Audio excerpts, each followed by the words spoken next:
الحمدللہ رب العالمین والصلاة والسلام علی سید المرسلین اما بعد فاعوذ باللہ من الشیطان الرجیم بسم اللہ الرحمن الرحیم۔ پڑھیے الصلاة والسلام علیک یا رسول اللہ وعلی آلک واصحابک یا حبیب اللہ۔ الصلاة والسلام علیک یا نبی اللہ وعلی آلک واصحابک یا نور اللہ۔ میرے پیارے اور محترم اسلامی بھائیوں، میرے آقا مدینے والے مصطفیٰ صلی اللہ تعالیٰ علیہ وسلم پر درود پاک پڑھنے کے بے شمار فضائل و برکات ہیں۔ بہت ساری حدیثیں، بہت سارے واقعات درود پاک کے فضائل میں ملتے ہیں۔ ایک بڑا ہی پیارا فرمان میرے آقا مدینے والے مصطفیٰ صلی اللہ تعالیٰ علیہ وسلم کا، جس کا مفہوم ہے کہ جو کوئی شخص مجھ پر روزانہ 1000 مرتبہ درود پاک پڑھتا ہے وہ مرے گا نہیں اس وقت تک کہ جب تک جنت میں اپنی جگہ نہ دیکھ لے۔ کتنا خوش نصیب ہے وہ شخص کہ رہے دنیا میں اور جنت میں جس محل میں اسے رہنا ہے مرنے سے پہلے اس کا نظارہ بھی کرا دیا جائے۔ یہاں سے جیل میں رہنے والوں کو بالخصوص اپنا گھر بڑا یاد آتا ہوگا، بڑا جی چاہتا ہوگا کہ پھر گھر پہنچیں، پھر اپنے شہر میں جائیں، پھر اپنے خاندان میں جائیں، لیکن اپنے خاندان، اپنے گھر والوں کے پاس بھی چند ہی سال رہنا ہے اور پھر ہمیں دنیا سے چلے جانا ہے۔ لیکن ایک مقام ایسا ہے جس کو جنت کہا جاتا ہے، جہاں ہمیشہ ہمیشہ ہمیشہ یہ وہ مبارک جگہ ہے کہ جہاں خوش نصیب پہنچ جائیں گے۔ تو ہم رب سے دعا کرتے ہیں کہ اللہ تعالی ہمیں جنت میں بھی اعلیٰ مقام عطا فرمائے۔ تو روزانہ درود پاک پڑھنا اپنا معمول بنائیے، نیت کیجئے کہ کثرت کے ساتھ روزانہ درود پڑھیں گے۔ ایک بار محبت کے ساتھ درود پاک پڑھ لیں، صلو علی الحبیب صلی اللہ تعالی علی محمد صلی اللہ علیہ وسلم۔ آج جو اس جیل کے اندر سنت و بھرے اجتماع کا سلسلہ ہے، اجتماع میلاد کا سلسلہ ہے، میرے آقا مدینے والے مصطفیٰ صلی اللہ تعالیٰ علیہ وسلم کی کیا ہی مبارک شان ہے کہ جب میلاد کا مہینہ آتا ہے، ربیع الاول آتا ہے، تو شرق و غرب، دنیا کے ایسٹ اینڈ ویسٹ کے، دنیا کے اطراف و اکناف، کون سی قوم ہے، کون سا ملک ہے جہاں میرے نبی کا میلاد نہیں منایا جاتا، جہاں نبی کی چرچے بلند نہیں کیے جاتے۔ اور وہیں ہمارے یہ قیدی اسلامی بھائی بھی نہایت جوش و خروش کے ساتھ، مجھے ان کے چہرے پر یہ چمکنے والی خوشی نظر آ رہی ہے کہ یہ بھی اپنے آقا کے میلاد کی خوشیاں منانے جمع ہوئے ہیں۔ اللہ تعالیٰ آپ کے اس جمع ہونے کی برکت سے آپ کے تمام غموں کو دور فرما دے۔ ہم سب کو اللہ تعالیٰ دنیا اور آخرت کے غموں سے محفوظ فرمائے۔ سرکار دو عالم صلی اللہ تعالیٰ علیہ وسلم کی مبارک سیرت، جو پرسنالٹی ہے میرے آقا کی، اس سے ہم بہت ساری یوں سمجھ لیجیے رہنمائی کے مدنی پھول لے سکتے ہیں، بہت سارے اسپیکٹس پر بات ہو سکتی ہے، بہت سارے پیارے آقا علیہ الصلوۃ والسلام کی ذات کی جہتوں پر بات ہو سکتی ہے۔ نبی پاک صلی اللہ تعالیٰ علیہ وسلم کی ولادت کے وقت کے واقعات، ولادت کے بعد مبارک بچپنے کے واقعات، نبی پاک صلی اللہ تعالیٰ علیہ وسلم کی مبارک جوانی میں ہونے والے واقعات، آقا علیہ الصلوۃ والسلام کی دین کی خاطر اٹھائی گئی قربانیوں کے واقعات، سرکار دو عالم صلی اللہ تعالیٰ علیہ وسلم کے مبارک معجزات، میرے آقا کے جسم اطہر یعنی جو اعضائے باڈی ہیں، آقا علیہ الصلوۃ والسلام کے جسم کے جو اعضاء ہیں ان کی خوبصورتی پر بات کی جائے تو کئی بیانات چاہیے، بلکہ یہ کہنا مناسب ہوگا کہ میرے آقا علیہ الصلوۃ والسلام کی ذات وہ ذات ہے جن کی سیرت کو اگر بیان کرنے والے بیان کرتے چلے جائیں، لکھنے والے لکھتے چلے جائیں، تو اگر تمام سمندروں کو سیاہی بنا لیا جائے، تمام درختوں کو قلم بنا لیا جائے اور نبی پاک صلی اللہ تعالیٰ علیہ وسلم کی سیرت کے اوصاف لکھے جائیں، میرے آقا کے کمالات لکھے جائیں، نبی پاک کے معجزات لکھے جائیں، آقا کے اوصاف لکھے جائیں، تو وہ درخت تمام کے تمام ختم ہو سکتے ہیں، وہ تمام سیاہیاں ختم ہو سکتی ہیں، مگر میرے آقا علیہ الصلوۃ والسلام کی سیرت کو کوئی کمپائل نہیں کر سکتا، کوئی مجتمع نہیں کر سکتا۔ 1450 سال ہو چکے ہیں، دنیا کی ہر زبان میں میرے آقا علیہ الصلوۃ والسلام کی سیرت لکھی گئی، لکھنے والے آج بھی لکھ رہے ہیں اور تا صبح قیامت نبی کے کمالات لکھتے رہیں گے۔ لیکن بات اصل یہ ہے، زندگیاں ختم ہوئیں اور قلم ٹوٹ گئے، تیرے اوصاف کا ایک باب بھی پورا نہ ہوا۔ دلدار بڑے آئے، محبوب بڑے دیکھے، جو دیکھے سبھی ان کے قدموں میں پڑے دیکھے۔ ارباب نظر کو کوئی ایسا نہ ملے گا، بندے تو بہت مل جائیں گے پر آقا نہ ملے گا۔ تاریخ اگر ڈھونڈے گی ثانی محمد، ارے ثانی تو بڑی چیز ہے، سایہ نہ ملے گا۔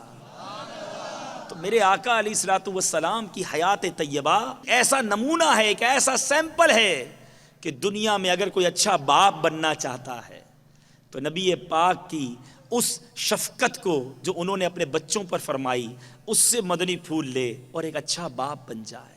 کوئی اچھا شوہر بننا چاہتا ہے، وہ میرے آقا نے اپنی ازواج کے ساتھ کیسے تعلق رکھا اس کو پڑھے، اس سے مدنی پھول لے، وہ ایک بہترین شوہر بن سکتا ہے۔ کوئی جناب اچھا لیڈر بننا چاہتا ہے، نبی پاک صلی اللہ تعالیٰ علیہ وسلم کی سیرت کی ان قیادت کے پہلوؤں کو پڑھے، وہ ایک اچھا لیڈر، ایک اچھا قائد بن سکتا ہے۔ کوئی اچھا مبلغ بننا چاہتا ہے، میرے آقا علیہ الصلوۃ والسلام کی سیرت کے ان پہلوؤں کو مد نظر رکھے کہ میرے آقا علیہ الصلوۃ والسلام کس طرح تبلیغ دین کیا کرتے، صبر کا دامن کیسا تھا، تو وہ ایک اچھا مبلغ بن سکتا ہے۔ مدنی چینل کے ناظرین، یہاں موجود اسلامی بھائی، what ever field you have, آپ دنیا کی کسی بھی شعبے سے تعلق رکھتے ہیں، اپنی فیلڈ میں بیسٹ بننا چاہتے ہیں، اپنے شعبے میں ترقی کرنا چاہتے ہیں، میرے آقا علیہ الصلوۃ والسلام کی سیرت سے مدنی پھول حاصل کیجئے، اس کو اپنے دل کے مدنی گلدستے میں سجائیے، اس کی مہک کے مطابق زندگی گزاریے۔ آپ اپنے شعبے کے اندر، اپنی فیلڈ کے اندر، اپنی زندگی کے اندر ایک کامیاب انسان بن سکتے ہیں۔ تو جناب بات یہ ہے کہ آج میلاد مصطفیٰ کا یہ اجتماع ہے، یقیناً سرور کائنات صلی اللہ تعالیٰ علیہ وسلم کی سیرت کے چند مدنی پھول میں بھی اس نیت کے ساتھ پیش کرنے کی سعادت حاصل کروں گا کہ یہاں موجود اسلامی بھائی بھی اور مدنی چینل کے ناظرین بھی سرکار دو عالم صلی اللہ تعالیٰ علیہ وسلم کے مبارک حیات طیبہ کے کچھ واقعات سنیں اور اپنے دل کے مدنی گلدستے میں سجائیں۔ آج جس ٹاپک کا میں نے انتخاب کیا ہے، آج جس موضوع پر ہم بات کریں گے، ہم نبی پاک صلی اللہ تعالیٰ علیہ وسلم کی پیاری پیاری عادتوں کے بارے میں بات کریں گے۔ آقا کی کیسی عادتیں تھیں، نبی پاک صلی اللہ تعالیٰ علیہ وسلم کے اخلاق کیسے تھے، آپ کا رہن سہن کیسا تھا، تاکہ میں اور آپ اپنی زندگی میں اگر کچھ غلطیاں ہو گئی ہیں، اگر کچھ مسٹیکس ہو گئی ہیں تو اب وہ نہ دہرائیں۔ میں نبی کا غلام ہوں، آپ نبی کے غلام ہیں، آپ آقا کے امتی ہیں، جبھی تو میلاد منانے جمع ہوئے ہیں، جبھی تو ہم سرکار دو عالم صلی اللہ تعالیٰ علیہ وسلم سے، ان کی ولادت سے خوش ہیں، ہم آقا سے پیار کرتے ہیں۔ تو ایک امتی کو اپنے نبی کی سیرت سے کیا سیکھنا چاہیے، ان کی عادتوں کو کس طرح اپنانا چاہیے، تو میں آج بالخصوص اپنے قیدی بھائیوں سے کچھ باتیں کرنے آیا ہوں، میں ان کو بتانے آیا ہوں کہ میرے آقا علیہ الصلوۃ والسلام زندگی کیسے گزارتے، اور دیکھو ہم نے بھی زندگی ویسے گزارنی ہے۔ اگر غلطیاں ہو گئی ہیں، اگر غصے کے عالم میں کسی پر ظلم ہو گیا ہے، اگر کسی سے کوئی ہماری لڑائی ہو گئی، کسی کا کوئی ہم نے مال غصب کر لیا، کسی کو تکلیف پہنچا دی، غلطی کی بنا پر بھی جیل میں کچھ لوگ آتے ہیں، کچھ بے قصور بھی آ جاتے ہیں، لیکن آج سوچنے کا وقت ہے۔ میں اور آپ آج اس میلاد کے اجتماع میں یہ چیک کریں کہ میں نے پیچھے زندگی کیا اپنے نبی کے طریقے پر گزاری، یا میں نے زندگی اپنے آقا علیہ الصلوۃ والسلام، جن کا میں کلمہ پڑھتا ہوں، جن کے صدقے مجھے ایمان ملا، جن کے صدقے میں مسلمان ہوا، میں نے اپنی لائف ان کے طریقوں کے مطابق نہیں بلکہ ان کے طریقوں کے خلاف گزاری ہے۔ دیکھو جب نبی کے طریقے سے کوئی دور ہوتا ہے تو وہ مشکل میں گرفتار ہو جاتا ہے۔ آج اگر آپ یہاں موجود ہیں، وہ بھی جو یہاں موجود نہیں، جیل میں نہیں، وہ بھی جو مدنی چینل کے ناظرین ہیں، وہ بھی غور کریں کہ میں اپنے آقا علیہ الصلوۃ والسلام کے بتائے ہوئے طریقے سے کس قدر دور ہوں. میرے آقا علیہ الصلوۃ والسلام کے مبارک اخلاق کیسے. قرآن مجید فرقان حمید ارشاد فرماتا ہے انک لعلی خلق عظیم، یعنی اے حبیب بلا شبہ آپ اخلاق کے بڑے درجے پر ہیں، آپ اخلاق کے بڑے درجے پر ہیں. اب یہ تو قرآن کا دعویٰ ہے نا. 1450 سال گزر گئے، دنیا میں مسلمان بھی ہیں، غیر مسلم بھی ہیں، نبی کے چاہنے والے بھی ہیں، میرے آقا کے دشمن بھی ہیں، مگر کسی کو یہ مجال نہیں ہوئی کہ وہ یہ کہہ سکے کہ میرے آقا علیہ الصلوۃ والسلام بد اخلاق تھے. اس کا جو قرآن نے دعویٰ کیا اس کو کوئی ڈینائی نہیں کر سکتا، کوئی ٹھکرا نہیں سکتا. قرآن خود اعلان فرماتا ہے سورہ آل عمران، اے حبیب خدا کی رحمت سے آپ لوگوں سے نرمی کے ساتھ پیش آتے ہیں. اگر آپ کہیں بد اخلاق اور سخت دل ہوتے تو یہ لوگ آپ کے پاس سے ہٹ جاتے. قرآن کیا کہہ رہا ہے؟ اے نبی اگر آپ سخت دل ہوتے تو لوگ آپ کے پاس سے ہٹ جاتے. ارے نبی سے لوگ ہٹ جاتے. تو اگر میں اور آپ سخت دل ہو جائیں، میں اور آپ بد اخلاق ہو جائیں، باپ کہتا ہے بچے میری بات نہیں مانتے، شوہر کہتا ہے بیوی میری بات نہیں مانتی، جناب ایک خاندان کا سربراہ کہتا ہے کہ لوگ میری بات نہیں مانتے، لوگ میرے دوست میرے خلاف ہو جاتے ہیں. ارے جب آپ بد اخلاق ہوں گے، آپ سخت دل ہوں گے تو لوگ آپ سے دور ہو جائیں گے، لوگ آپ کے دشمن بن جائیں گے. گویا لوگوں کو قریب کرنے کا، خاندان کو مجتمع کرنے کا، خاندان میں محبتیں قائم کرنے کا ایک بہت بہترین طریقہ ہے، اور وہ ہے خوش اخلاقی، محبت، شفقت دینا. میرے پیارے اور محترم اسلامی بھائیوں، سرکار دو عالم صلی اللہ تعالی علیہ وسلم اخلاق کے تمام گوشوں کے جامع تھے، یعنی حلم اور عفو، رحم و کرم، عدل و انصاف، جود و سخا، ایثار و قربانی، مہمان نوازی، عدم تشدد، غم خاری، ایفاء عہد، حسن معاملہ، صبر و قناعت، نرم گفتاری، خوش روئی، ملنساری، مساوات، غم خاری، سادگی و بے تکلفی، تواضع اور انکساری، حیا داری. میرے آقا ان تمام خصلتوں کی اتنی بلند منزلوں پر فائز تھے کہ بی بی عائشہ صدیقہ رضی اللہ تعالی عنہا سے نبی پاک صلی اللہ تعالی علیہ وسلم کے اخلاق کے بارے میں پوچھا گیا.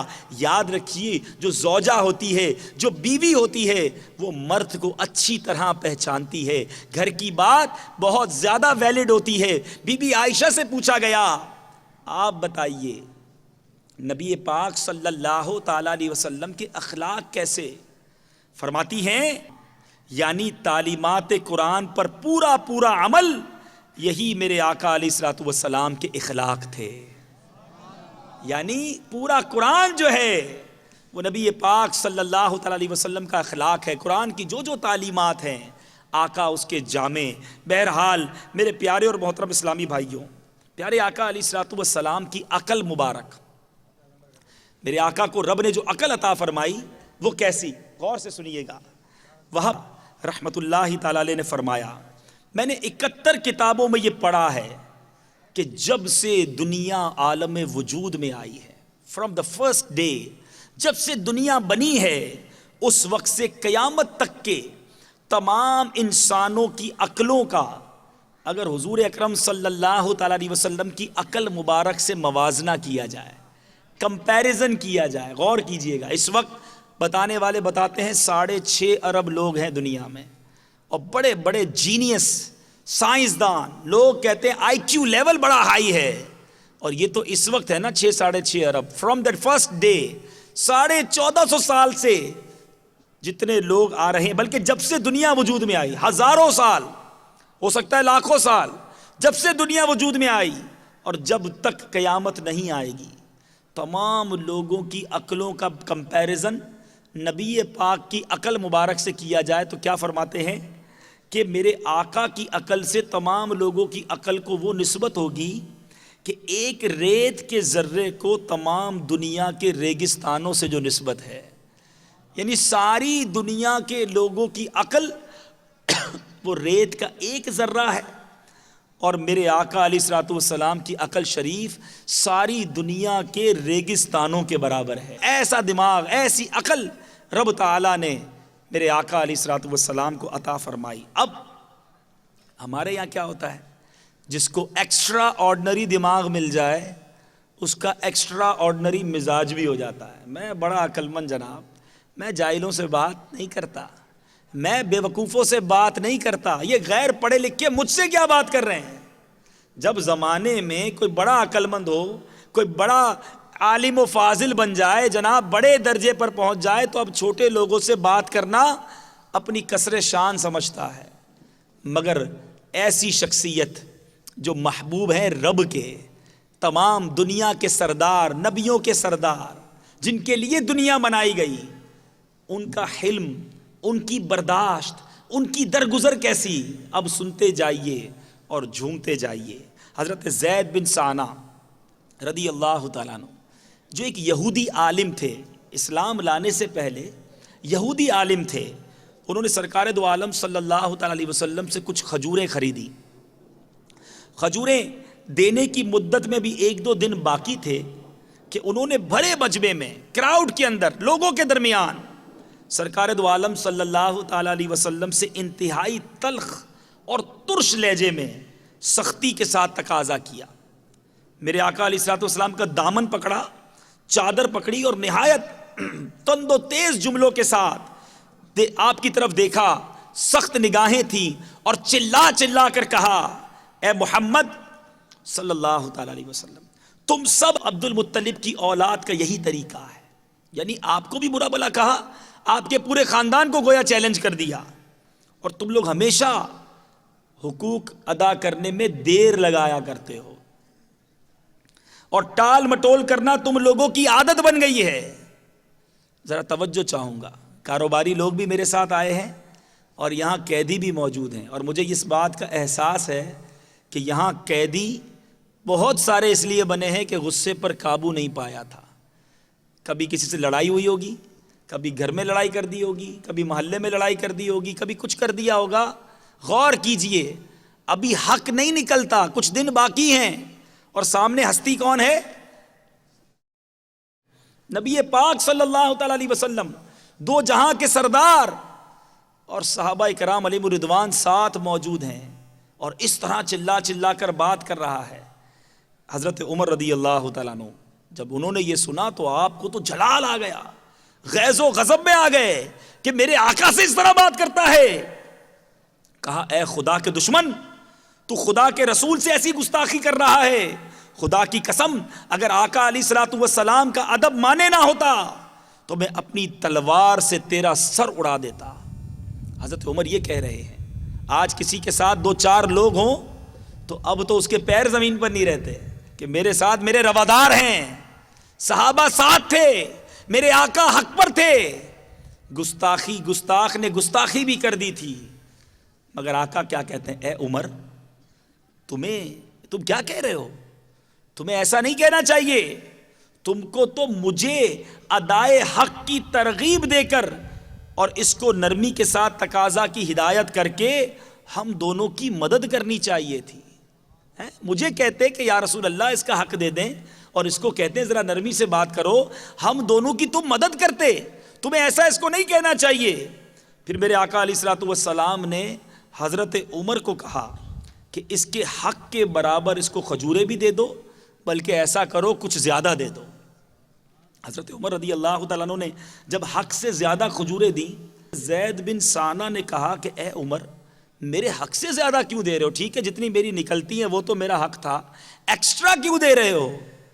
تو آپ نے فرمایا، چونکہ میں نے تمہیں ٹیڑھی ترچھی نظروں سے دیکھ کر خوف زدہ کیا تھا، اس لیے میرے آقا نے تمہاری دل جوئی کی خاطر تمہارے حق سے کچھ زیادہ مجھے دینے کا حکم دیا ہے۔ ٹیڑھی نظروں سے دیکھا تو اب اس کی دل جوئی بھی کرو۔ حضرت عمر ذرا سوچیں ان کا مرتبہ، سامنے یہودی ہے، مگر میرے آقا کہتے ہیں کہ تم نے اسے ٹیڑھی نظروں سے دیکھا ہے، اے عمر اس کا دل جوئی کرو۔ بہرحال میرے پیارے اسلامی بھائیوں، حضرت زید بن ثانہ نے کہا، اے عمر تم مجھے پہچانتے ہو میں کون ہوں؟ میں زید بن ثانہ ہوں، تو حضرت عمر پہچان گئے کہ تم زید بن ثانہ ہو، یہودیوں کے اتنے بڑے عالم، پھر تم عالم ہو کر نبی پاک سے ایسے بات کر رہے تھے؟ تو وہ کیا کہتا ہے، اے عمر میں نے تورات میں نبی آخر الزماں کی کچھ نشانیاں پڑھی تھیں، اور وہ نشانیاں یہ تھیں کہ میں نے باقی ساری نشانیاں تو دیکھ لیں، مگر 2 نشانیوں کے بارے میں مجھے امتحان کرنا باقی تھا۔ ایک یہ کہ ان کا حلم، ان کی جو برداشت ہے، ان کی جو ٹالرنس ہے، یہ جہالت پر غالب رہے گی۔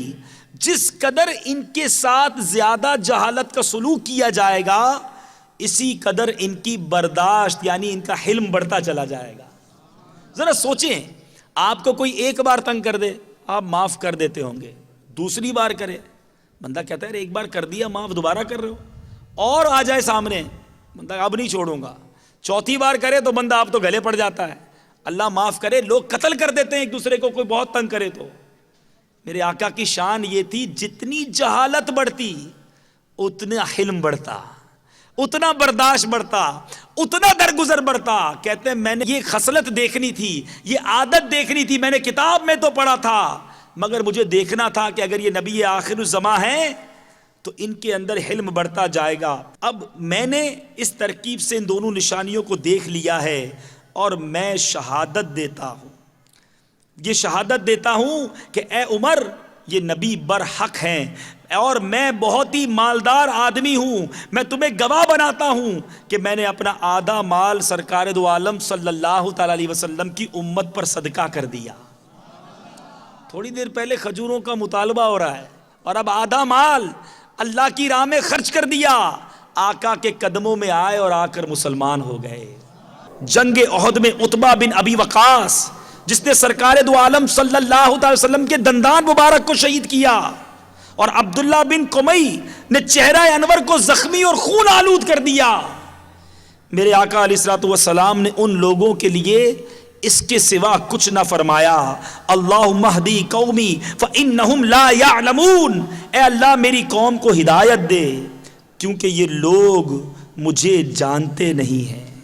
اے میرے پیارے اور محترم اسلامی بھائیوں، خیبر میں زینب نامی یہودی عورت نے میرے آقا علیہ الصلوۃ والسلام کو زہر دیا، میرے آقا نے اس سے بھی کوئی انتقام نہیں لیا۔ لبید بن عاصم نے میرے آقا پر جادو کیا، بذریعہ وحی یہ بھی معلوم ہو گیا، مگر میرے آقا علیہ الصلوۃ والسلام نے اس سے بھی کوئی پوچھ پرچھ نہیں فرمائی۔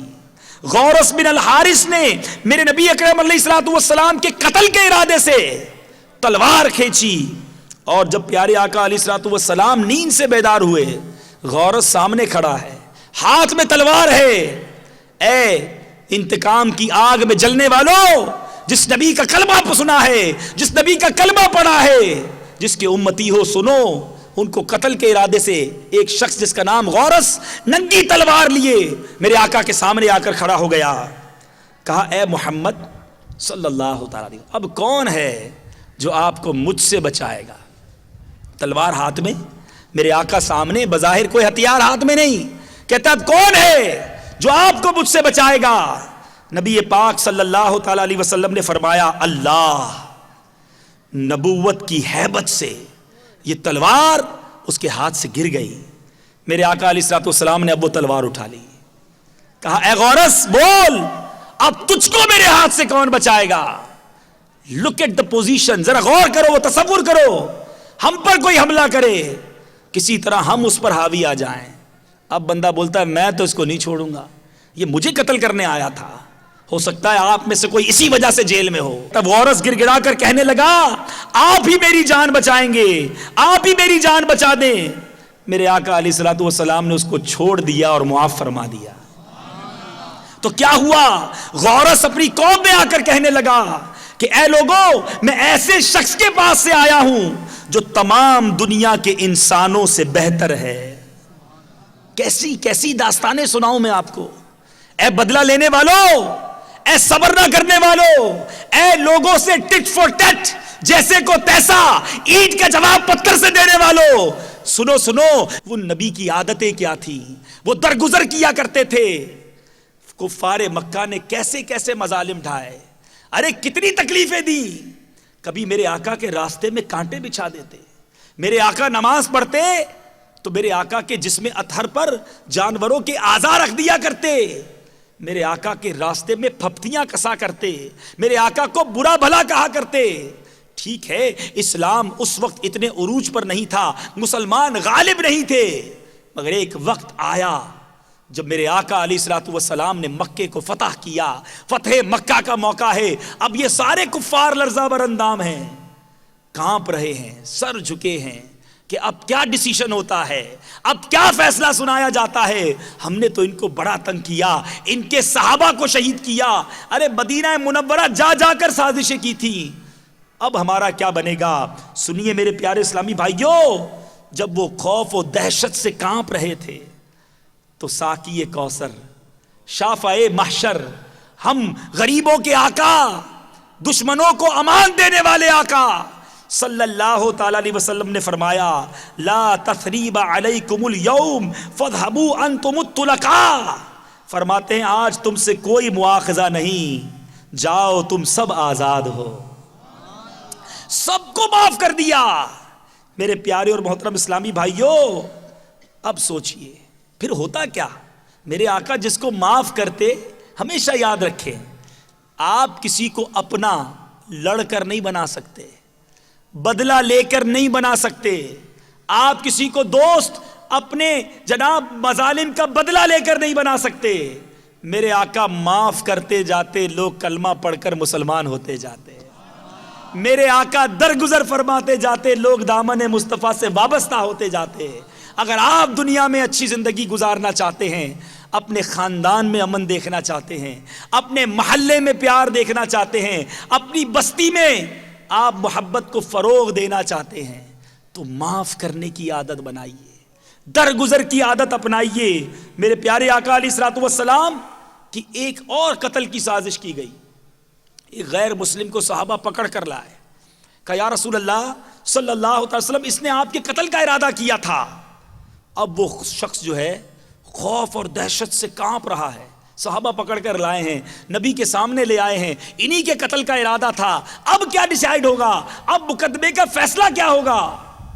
میرے آقا فرماتے ہیں تم کوئی خوف نہ رکھو، بلکہ ڈرو بھی نہیں، اگر تم نے میرے قتل کا ارادہ کر لیا تھا تو کیا ہوا، تم کبھی بھی مجھ پر غالب نہیں آ سکتے تھے، کیونکہ اللہ تعالیٰ نے میری حفاظت کا وعدہ کیا ہوا ہے، تم ڈرو بھی نہیں۔ لک ایٹ دا وائس، الفاظ کیسے تھے، اور اس کے بعد کرم کیا ہوا کہ ساری دنیا نبی کی دیوانی ہو گئی۔ وہ کفار جو جان لینے والے تھے، میرے نبی کو دیکھتے، آپ کی عادتوں کو دیکھتے، میرے آقا پر جان دینے والے بن جاتے ہیں۔ جو جان لینے آتا وہ جان قربان کرنے والا بن جاتا، جو نبی کا دشمن ہوتا وہ نبی کا محافظ بن جاتا۔ ایسی داستانیں میرے پیارے اسلامی بھائیوں آقا کے حلم اور بردباری کی وجہ سے موجود ہے۔ تو آج ہم یہاں یہ نبی پاک صلی اللہ علیہ وسلم کی پیاری عادتیں سن رہے ہیں، کچھ سیکھتے بھی جائیں نا۔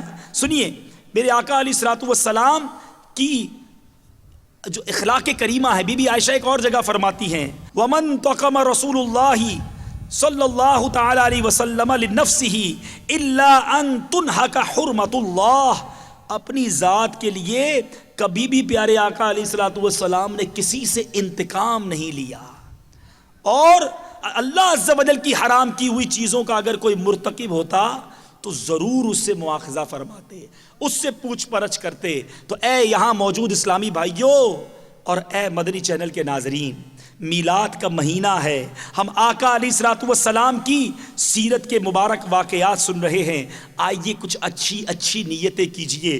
اگر انتقام کی تمنا ہے، اگر جناب بدلے کا ارادہ ہے، اگر غصے کی عادت ہے، اگر کسی کو معاف کرنے کا ذہن نہیں بنتا، ارے نہیں اس نے میرے ساتھ ایسا کیا میں بھی نہیں چھوڑوں گا، تو اپنے نبی کی ان عادتوں کو یاد کر لو۔ وہ بھی آپ کے نبی کا امتی ہے، ہو سکتا ہے وہ عورت ہو سکتا ہے وہ مرد ہو، ارے اس کو معاف کر دو اور اپنے اندر نرمی پیدا کرو۔ سنو، میں جانتا ہوں ہم اتنے نیک نہیں، ہم راتیں جاگ کر عبادت کرنے والے نہیں، ہم دن کو روزانہ رکھنے والے نہیں، مگر حسن اخلاق ایک ایسی عادت ہے۔ میرے آقا علیہ الصلوۃ والسلام فرماتے ہیں، بندہ حسن اخلاق کی وجہ سے تہجد گزار اور سخت گرمی میں روزے کے سبب پیاسا رہنے والے کے درجے کو پا لیتا ہے۔ یعنی تہجد پڑھنے والا اور سخت گرمی میں روزے میں جو پیاسا رہنے والا ہوتا ہے، بندہ اگر حسن اخلاق والا ہو تو اس کے درجے کو پا لیتا ہے۔ تو اب اپنے اخلاق بہتر کرنے کی کوشش کیجیے۔ ایک اور جگہ میرے آقا فرماتے ہیں، کیا میں تمہیں سب سے بہتر شخص کی خبر نہ دوں؟ آپ میں سے کون کون ہے جو یہ چاہتا ہے میں سب سے بہتر ہو جاؤں؟ سب سے بہتر، ارے سارے چاہتے ہیں ماشاءاللہ، ہم سب چاہتے ہیں۔ تو کون بتائے گا سب سے بہتر کون ہے؟ آپ بتائیں گے، میں بتاؤں گا، یا وہ بتائے گا کہ جس کے بارے میں اعلیٰ حضرت کہتے ہیں سارے اونچوں سے اونچا سمجھیے جسے، ہے اس اونچے سے اونچا ہمارا نبی، ہے خلق سے اولیاء، اولیاء سے رسول، اور رسولوں سے اعلیٰ ہمارا نبی۔ وہ پیارے آقا کہتے ہیں میں نہ بتاؤں سب سے بہتر کون ہے؟ صحابہ نے کیا یا رسول اللہ صلی اللہ علیہ وسلم ضرور بتائیے۔ میرے آقا نے فرمایا وہ جو تم میں سے اچھے اخلاق والا ہے، جو اچھے اخلاق والا ہے وہ تم میں سب سے زیادہ بہتر ہے۔ اللہ اللہ، میرے پیارے اور محترم اسلامی بھائیوں، اللہ تعالیٰ فرماتا ہے، حدیث قدسی ہے، میں نے بندوں کو اپنے علم سے پیدا کیا، بس جس سے میں بھلائی کا ارادہ کرتا ہوں اسے اچھے اخلاق عطا کر دیتا ہوں، اور جس سے برائی کا ارادہ کرتا ہوں اسے برے اخلاق دے دیتا ہوں۔ اب سوچو، برے اخلاق کہیں ہمیں برباد نہ کر دیں، کہیں ہم تباہ نہ ہو جائیں۔ وہ لوگ جو نرمی نہیں اپناتے، جو سختی کرتے ہیں، سنیں پیارے حبیب فرماتے ہیں بے شک اللہ عز و جل نرمی فرمانے والا ہے اور نرمی کو پسند کرتا ہے، اور نرمی پر وہ کچھ عطا فرماتا ہے جو سختی پر عطا نہیں کرتا۔ اے سخت رہنے والو، نرم ہو جاؤ، خدا کے واسطے نرم ہو جاؤ، لوگوں پر رحم کرنے کی عادت ڈالو، لوگوں کو معاف کرنے کی عادت ڈالو۔ آج لوگ کہتے ہیں جناب میں پہلوان، مجھ سے کوئی اونچی زبان سے بات نہیں کر سکتا، میرے سامنے کوئی آنکھ اٹھا کر گفتگو نہیں کر سکتا، میرے ساتھ اگر کوئی برا ہے تو میں اس سے بڑا برا ہوں۔ ارے سنو، پہلوان وہ نہیں، طاقتور وہ نہیں جو غصے کے وقت کسی پر قابو پا لے۔ نبی پاک صلی اللہ تعالی علیہ وسلم فرماتے ہیں طاقتور وہ نہیں جو لوگوں کو پچھاڑ دے، ہے طاقتور وہ نہیں جو لوگوں کو پچھاڑ دے۔ صحابہ کرام نے عرض کی یا رسول اللہ پھر طاقتور کون ہے؟ ارشاد فرمایا وہ جو غصے کے وقت اپنے آپ کو قابو میں رکھے، جو اپنے آپ پہ کنٹرول رکھے، وہ طاقتور ہے۔ کیا ہم ویسے طاقتور ہیں یا ہم غصے کے ہاتھوں دیوانے ہو جاتے ہیں، آپے سے باہر ہو جاتے ہیں؟ مجھے نہیں پتا، لیکن بتایا جاتا ہے جیلوں میں بھی لڑائی ہوتی ہے، تھوڑی بات پر قیدی لڑ رہے ہیں۔ ارے بھائی غصے کی وجہ سے جیل میں آ گئے، اب بھی صبر نہ آیا، اب بھی نرمی نہ آئی، اب بھی درگزر نہ آیا۔ سنو وہ لوگ جو رحم نہیں کرتے۔ حضرت سیدنا اسامہ بن زید رضی اللہ تعالیٰ عنہ سے روایت ہے کہ میٹھے میٹھے آقا مکی مدنی مصطفیٰ صلی اللہ تعالیٰ علیہ وسلم نے فرمایا بے شک اللہ عز و جل رحم کرنے والے بندوں پر ہی رحم کرتا ہے، جو بندوں پر رحم نہیں کرتا اس پر رحم نہیں کیا جاتا، جو بندوں کو معاف نہیں کرتا اسے معاف نہیں کیا جاتا۔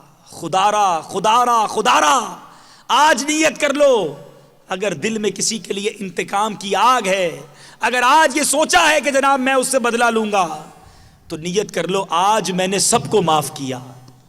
کون کون نیت کرتا ہے سچے دل سے؟ دیکھو نبی کے میلاد کی خوشی میں یہ نیت کرو، آقا کی سنت کی نیت سے نیت کرو، اللہ چاہے گا آپ کی رہائی کی کوئی سبیل بن جائے گی۔ ہم اپنے رب سے دعا کرتے یا اللہ یہ تیرے بندے ہو کر تیرے بندے کو معاف کر رہے، مولا تو ہمیں بھی معاف فرما دے، ہمارے گناہ بھی معاف فرما دے۔ میں ایک واقعہ سناؤں آپ کو۔ ایک شخص نے، اس کی بیوی نے کھانا پکایا اور اس کھانے میں نمک بڑا زیادہ۔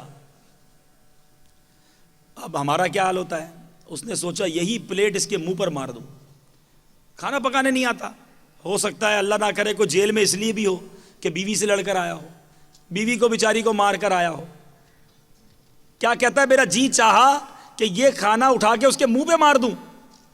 پھر مجھے خیال آیا کہ یہ تو ایک اس نے غلطی کی ہے اور میرا جی چاہ رہا ہے میں اس سے بدلہ لوں، میں صبح و شام اپنے رب کی کتنی نافرمانیاں کرتا ہوں، میرا رب تو مجھ سے پکڑ نہیں فرماتا، وہ تو مجھے سزا نہیں دیتا۔ کہتا ہے میں نے صبر شکر کر کے کھانا کھا لیا، اپنی بیوی کو کچھ نہیں کہا۔ جب میں قبر میں گیا تو اسے قبر میں بتایا گیا کہ تو نے اس دن جو میری بندی کو معاف کیا تھا، تو بندہ ہو کر میری بندی کو معاف کر سکتا ہے، تو میں تو سب سے بڑا معاف کرنے والا ہوں، جا میں نے تیرے سارے گناہ معاف کر دیے۔ معاف کرنے کی عادت جو ہے وہ ضرور اپنانا چاہیے۔ بڑا اچھا سوال ذہن میں آتا ہے کہ جناب بدلہ نہ لیں تو لوگ کہتے ہیں بزدل ہے، تمہارے اندر تپڑ ہی نہیں ہے، اس نے تمہیں اتنی بڑی بات کہہ دی تم خاموش ہو گئے، تم نے بدلہ نہیں لیا ہے۔ تو میرے پیارے اسلامی بھائیوں، سچ بتاؤ بدلہ لینا مشکل ہے یا معاف کرنا مشکل ہے؟ مشکل ہے نا؟ تو جو مرد ہوتا ہے نا وہ مشکل کام کرتا ہے، صبر کرنا ہے، اپنے اندر ریزسٹنس، اپنے آپ کو روکنا، بدلے سے بچانا۔ اللہ اللہ، ایک روایت میں نے پڑھی، جو طاقتور ہونے کے باوجود بدلہ لینے کی قدرت ہے پھر بھی معاف کر دے۔ یہ غور کیجئے گا، بڑے لہیم شہیم طاقتور بندے نے ہم پر ظلم کیا اور ہم کہہ رہے جام معاف کیا، پتہ ہے کچھ بگاڑ ہی نہیں سکتے اس کا۔ نہیں، آپ بگاڑ سکتے ہیں، آپ کے پاس طاقت ہے اور اب آپ اسے معاف کر رہے ہیں۔ میرے آقا کے پاس طاقت تھی جو تلوار لے کر آیا تھا، میرے آقا کے پاس طاقت تھی جب صحابہ موجود تھے، میرے آقا کے پاس طاقت تھی جب کفار مکہ فتح مکہ کے وقت سر جھکائے کھڑے تھے، نبی پاک نے اس وقت انہیں معاف کیا۔ روایتوں میں آتا ہے جو طاقت ہونے کے باوجود معاف کر دے اللہ تعالیٰ اسے جنت عطا فرما دیتا ہے۔ تو مشکل کام تو معاف کرنا ہے۔ یہ وسوسوں میں مت آیا کرو کہ بزدل تھوڑی ہوں جو معاف کر دوں، میں بزدل تھوڑی ہوں جو بدلہ لا لوں، میں نبی کا غلام ہوں، میں آقا کا امتی ہوں، میرے آقا نے جو تعلیمات دی ہیں میں ان پر عمل کروں گا۔ تو دیکھو آج آپ سب نے نیت کی ہے کہ اب سب کو میں نے معاف کر دیا ہے، اپنے ساتھی قیدیوں کو بھی معاف کر دو، اور جس کے بارے میں وطن میں، شہر میں، اپنے خاندان میں برا خیال آتا تھا کہ بدلہ لوں گا، اب مجھے کسی سے بدلہ نہیں لینا۔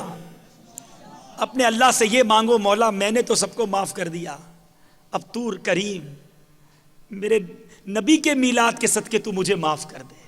بس یہ معافی مانگتے رہا کرو، انشاءاللہ رب نے معاف کر دیا۔ یہ دنیا کی جیل عارضی ہے، خدا کی قسم عارضی ہے، چند سال، چند مہینے، چند دن ہیں، مگر ایک جیل ایسی ہے، ایک پکڑ ایسی ہے، ایک سزا ایسی ہے، اگر اس میں گرفتار ہو گئے تو کہیں کے نہ رہیں گے۔ افسوس تو اس پر ہے کہ جو دنیا میں بھی قید رہا اور قبر میں جا کر بھی قیدی بن جائے گا۔ افسوس تو اس پر آتا ہے کہ جو دنیا میں بھی قیدی رہا اور جہنم میں بھی قیدی بن جائے گا۔ خدا را اس قید کو تو غنیمت جان لو، یہاں ایسے کام کر لو کہ میں اب قبر میں جا کر تو قیدی نہ بن جاؤں، کہیں قبر میں مجھے سانپ اور بچھو تو نہ آ لیں، کہیں قبر میں تو میری آگ نہ بھڑکا دی جائے۔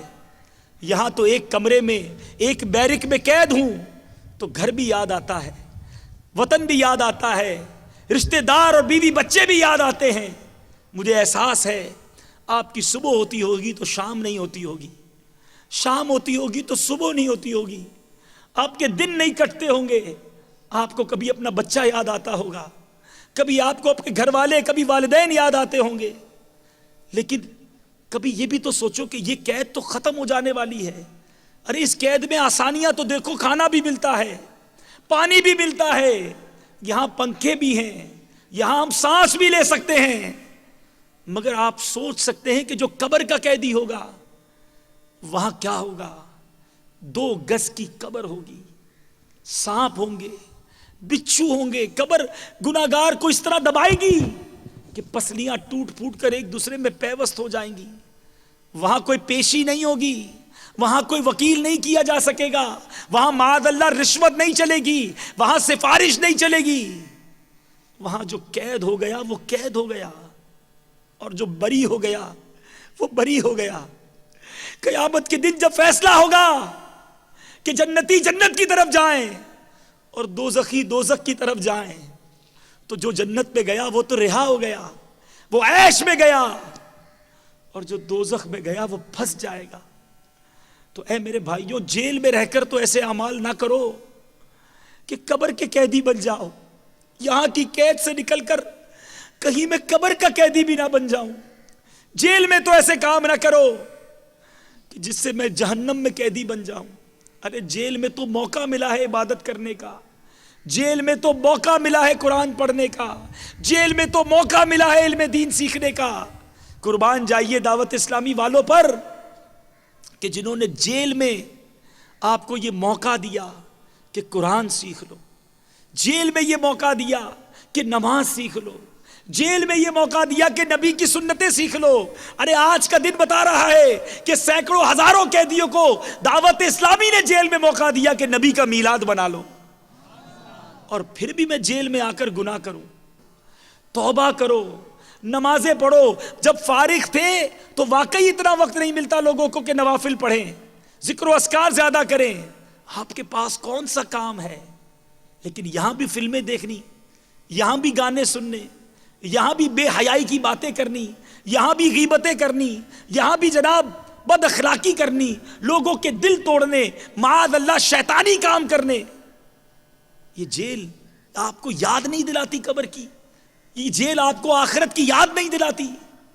اے مسلمانوں، ہم نے مرنا ہے اور قبر میں جا کر اپنی کرنی کا پھل بھگتنا ہے. خدا کی قسم یہ جیل کچھ نہیں، یہ تکلیفیں کچھ نہیں. آؤ اے نبی کے غلاموں، نبی کے میلاد کے صدقے ہم رب سے دعا کرتے ہیں کہ ہمیں لمحہ بھر بھی عذاب قبر نہ ملے، ہمیں لمحہ بھر بھی جہنم میں نہ ڈالا جائے. اگر خدا نہ خواستہ جہنم میں چلے گئے تو برباد ہو جائیں گے، ارے مر جائیں گے. سنو سنو، آج جیل میں بڑی گرمی لگتی ہے. حدیث پاک میں آتا ہے جہنم میں آگ کی گرمی دنیا کی آگ کی گرمی سے 69 درجے زیادہ ہے. 69 ٹائم زیادہ گرم آگ ہے. میرے پیارے اسلامی بھائیوں، دوزخی جب جہنم کی آگ میں جھلس کر ایسے مسخ ہو جائیں گے کہ ان کا اوپر کا ہونٹ سکڑ کر آدھے سر تک پہنچ جائے گا اور نیچے کا ہونٹ سکڑ کر ناف تک پہنچ جائے گا. اللہ اللہ، کچھ دوزخیوں کو خونی دریا میں ڈال دیا جائے گا تو وہ تیرتے ہوئے کنارے تک آئیں گے تو ایک فرشتہ ایک پتھر کی چٹان ان کے منہ پر اس زور سے مارے گا کہ وہ پھر بیچ دریا میں پلٹ کر جائیں گے اور یہ عذاب بار بار دیا جاتا رہے گا. سنو سنو، یہ سود خوروں کا گروہ ہوگا.